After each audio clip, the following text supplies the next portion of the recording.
Hello, Milwaukee Bucks fans. Welcome back to another episode of Bucks Latest presented by Fan Arch. I'm your host, Dean Simon. Before we get into everything, make sure to like, leave a comment down below, and also press subscribe. We are still very much on the road to 1,000 subscribers, so if you could hit that big red button down below, I would really appreciate that. Also, if you could turn on post notifications so you don't miss another episode and you stay up to date with all the latest Milwaukee Bucks updates, would really appreciate that as well. Thank you for everybody that has done that already.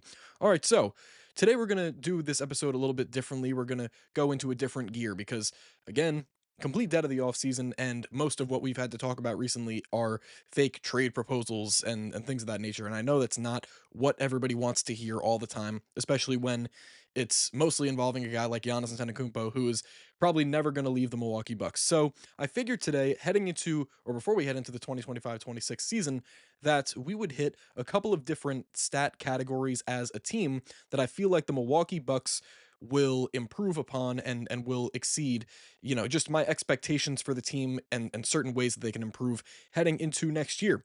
So, the first of these categories, and my first prediction kind of, is that the Milwaukee Bucks as a collective will jump into the top 10, at least in defensive rating. And I feel like they'll get in at a pretty comfortable position, maybe somewhere around 7 to 9, but certainly in the top 10 in defensive rating this next year.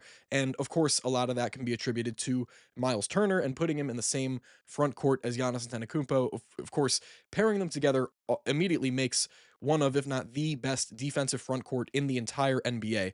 So it's not crazy to believe that just off the backs of them two, that they could catapult the Bucks to a different stratosphere in terms of a stat like defensive rating.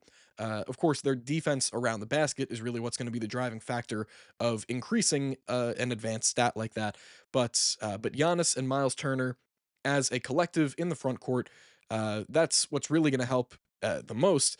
But then you have other guys that are starting to become more of defensive specialists, like a guy that we've talked about a lot on this channel being Ryan Rollins, somebody that will likely have a year where, of course, he's going to step up and he's going to be handed a little bit more responsibility coming off the bench, but he'll be able to not just show what he can do offensively as a north of 40% three-point shooter, but he can show what he can do defensively. And he did show a lot of impressive flashes in terms of his overall athleticism, his IQ, fast hands, quick feet. He's just able to get in passing lanes and then immediately get out in transition. And that's something that we're going to get to in a future segment very soon.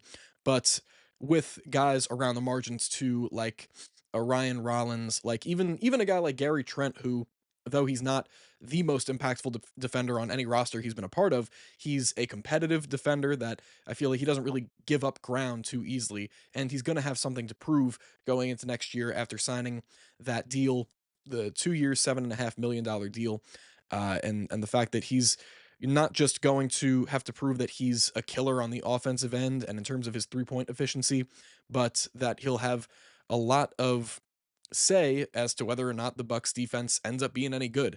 And though that may be kind of a grand statement, he'll have more of an effect, especially if he does end up starting at the shooting guard or the small forward position. His production will have a large hand in how the Bucks perform as a whole, even with Giannis and Myles Turner backing him up. So that's just something that I look forward to. The 2024-25 mark for defensive rating for the Milwaukee Bucks, they placed number 12 in 2024-25 with a mark of 112.7. And for this next season in 25-26, I predict that they will finish with a figure somewhere around 110 to 110.5, which would place them in the 7 to 10 range if we were talking about last year. And I would say even higher, but there's teams like the Oklahoma City Thunder out there who have become one of the best defenses that we've ever seen in league history, and their figure was at around a 106. So that gives you an idea. It was the Thunder at the top with, I believe, a 106.7, and then the next team was maybe the Houston Rockets with a 109. So just to give you an idea of how great the Oklahoma City Thunder were on defense this past year, and why they deserved every bit of that championship that it resulted in. So that's just one facet of the game. The next, I'm going to talk about their transition attack and whether that be transition frequency, transition points per possession, all of those metrics I see rising for the Milwaukee Bucks. And specifically, I believe that the transition frequency and transition points figures will go up because In 24-25, the figure was 17.2% frequency or transition frequency percentage, which was number 24 in the NBA. And the transition points was at 21.7, number 22 in the NBA. So the transition frequency was super low, in almost at the mid 20s. Transition points were super low in the 20s, but the Bucks were super efficient and effective on the break when they did get out and running, and that is proven by the Bucks transition points per possession, which is 1.16, which is actually incredible and is basically tied for fourth place, or was tied for fourth place in the entire NBA in terms of teams transition attacks. So the transition points per possession were fourth in the NBA, and the transition field goal percentage was number five with 55.2%, which is, again, an astronomical figure. So the only problem is that, and this is something that we'll see with, again, with future segments, that the only problem with this segment is that the Bucks didn't get out on the break more. And that's something that will be a highlighted part of the game plan, is that, especially since the addition of Myles Turner, they're going to be looking for big emphatic blocks and defensive plays that eventually lead to transition opportunities for the rest of the group. The defense is going to turn to offense, and it's going to get the Bucks out and running. At least that's what's going to be the game plan for Doc Rivers and Giannis. They want to get him out and running more as the point guard, and that's something that we can look forward to. So if the Bucks, in theory, if they're just going to get their transition frequency up, it seems as though they can become one of the more dominant transition teams in the entire NBA, because they've proven to be effective with the chances that they had from last year in terms of the points per possession and the field goal percentage. So the only problem is just getting the frequency up and making those emphatic plays on the defensive end, whether it comes from Giannis or Myles Turner or the guys on the perimeter.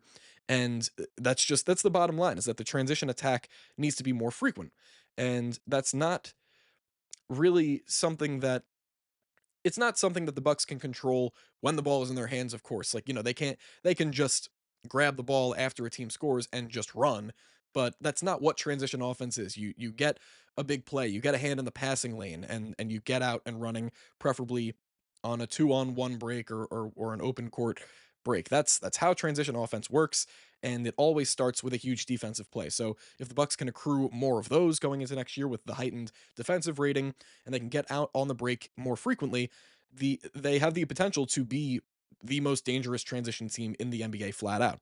So now that we've talked about the defensive rating and the transition frequency, transition points, those figures both going up, I have also the Bucks landing at what did I say? Top 10? Yeah, top 10 in three-point attempts going into next year, because as a lot of Bucks fans will know, the Milwaukee Bucks ranked 38, or sorry, they accrued a 38.7% three-point percentage in 24-25, and that was number 1 in the league. The Milwaukee Bucks led the NBA in three-point shooting percentage as a collective. So that's awesome, but the only problem is that their number of three-point attempts was number 18 in the NBA at 36.6. So again, as we just talked about with the transition frequency, the only thing that's going to be, have that has to be worked on is that the Bucks need to get up more threes.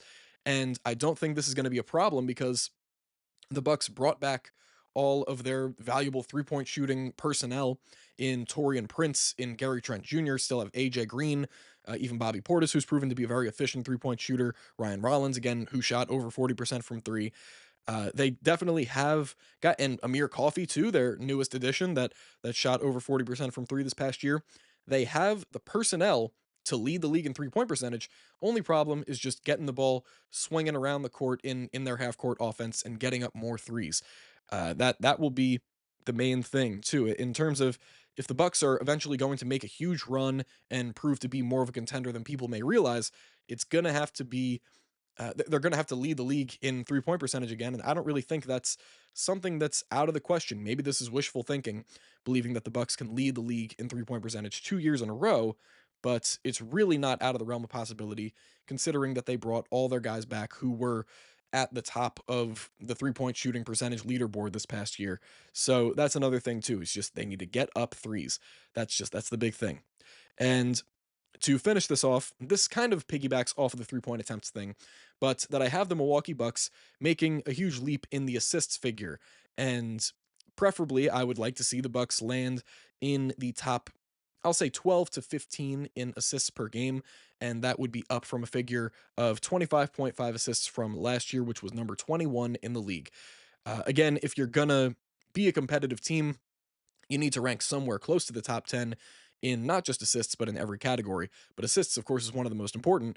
And again, piggybacking off of the 3 point attempts, the reason why I see the Bucks increasing in terms of their assist figure is that with bringing all these shooters back and having all of this 3 point shooting personnel around Giannis, who will act as the point guard, it's not going to be hard to see that the Bucks offense will rely solely or if not solely, uh more likely it will depend on guys getting up, catch and shoot 3 point looks off of drive and kick opportunities. That's how the offense is really going to shake out, is that Giannis will barrel towards the rim. It's not like anything we haven't seen.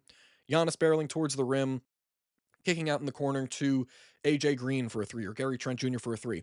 And even if that opportunity isn't there for one of them, they can easily make a swing to a guy at the top of the key, and he'll let a three go. Or it'll be pick and fade, give it back to Bobby Portis, and he'll let a three go. And this is why bringing in Myles Turner is so important, because it'll be a KPJ and Miles pick and roll, and then you can just throw it over your head if you're KPJ to Miles, and he'll let one go. So the 3 point shooting personnel being ramped up, and just the, I would like to think that Doc and the rest of the coaching staff are really going to get it into these guys' heads that they need to cast threes.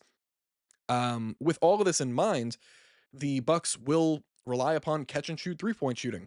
So in that way, the assist figures, not just for one player in general, like for Giannis, but for the whole entire team, whether it be catch and shoot looks in the corner off an initial drive, or a swing and another swing, a pump fake, drive the lane, kick out to the corner again, the offense will eventually devolve into, okay, who's going to shoot this three off the catch? And I think that's going to be a huge part of the reason why the Bucks assist figure goes up, and why they can place again between the top 12 and 15 in assist. I'd like to see them at least place top 15 in assists per game this year. But anyways, that'll be it for me today. Thank you very much for tuning in for another episode of Milwaukee Bucks, of Bucks Latest, presented by FanArch. I've been your host, Dean Simon.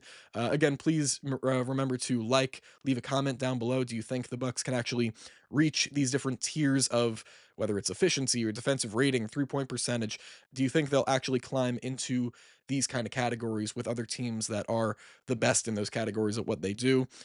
So leave a comment down below. Tell me what you think. Also subscribe. Again, still on the road to 1,000 subscribers, so I would really, really appreciate it. All right, I will see you guys in the next one. Go Bucks.